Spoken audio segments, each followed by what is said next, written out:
हम लोग समझ लेते हैं कि कल यानी 2 मंडे को हम लोग कैसे ट्रेड करने वाले हैं। चार्ट समझ लेते हैं। आज बजट था 1 को, संडे को बजट पेश हुआ और मार्केट टूट गया।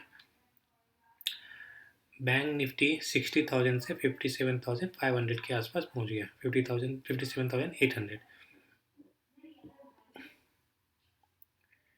ठीक है, तो 2,200 पॉइंट्स के आसपास बैंक निफ्टी क्रैक हुआ। लेकिन यहाँ से 57,800 से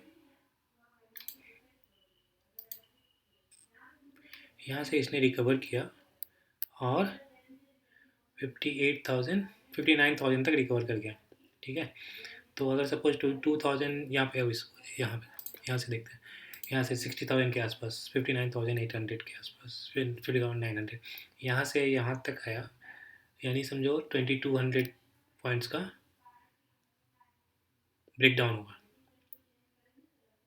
ठीक है, उसमें से 1,200 पॉइंट्स तो इसने रिकवर कर दिया, यानी 1,000 पॉइंट ही बचे हुए थे।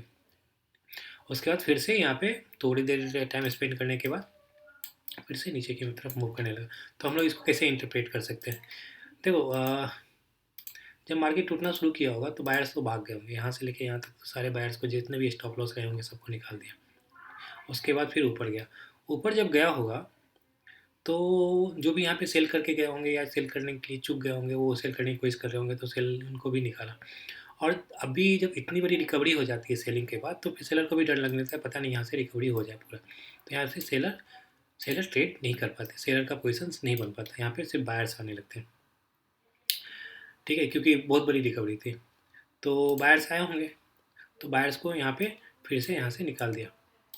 ठीक है, स्लो और डाउन मूव करके यहाँ से बायर्स को निकाला है।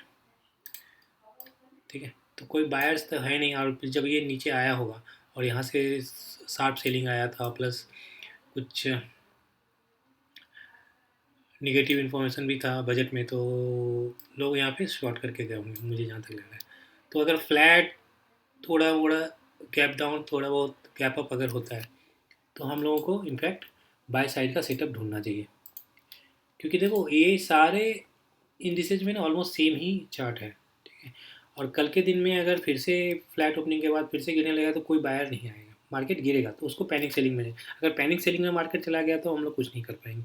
तब तो फिर हम लोगों को रुक के देख के मार्केट कैसे बिहेव कर रहा है, फिर उस हिसाब से। और काफ़ी वोलेटाइल रहेगा मार्केट, क्योंकि अभी अगले अगले 7 डेज 10 डेज तक ना पोर्टफोलियो रीबैलेंसिंग होगा।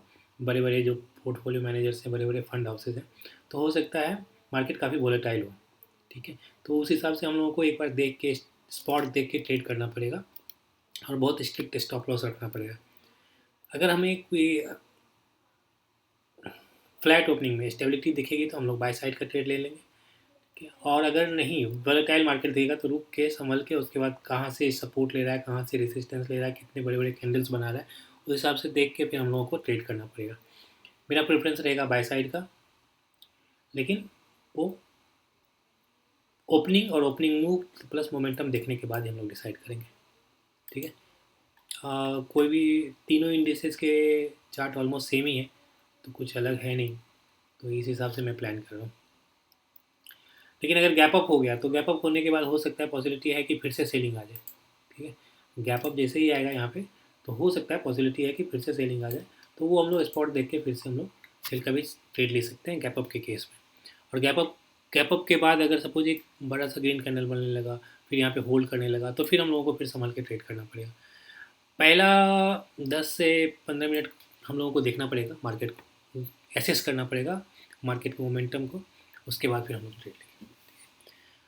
आज के लिए इतना ही, मिलते हैं अगले वीडियो में। Thanks for watching.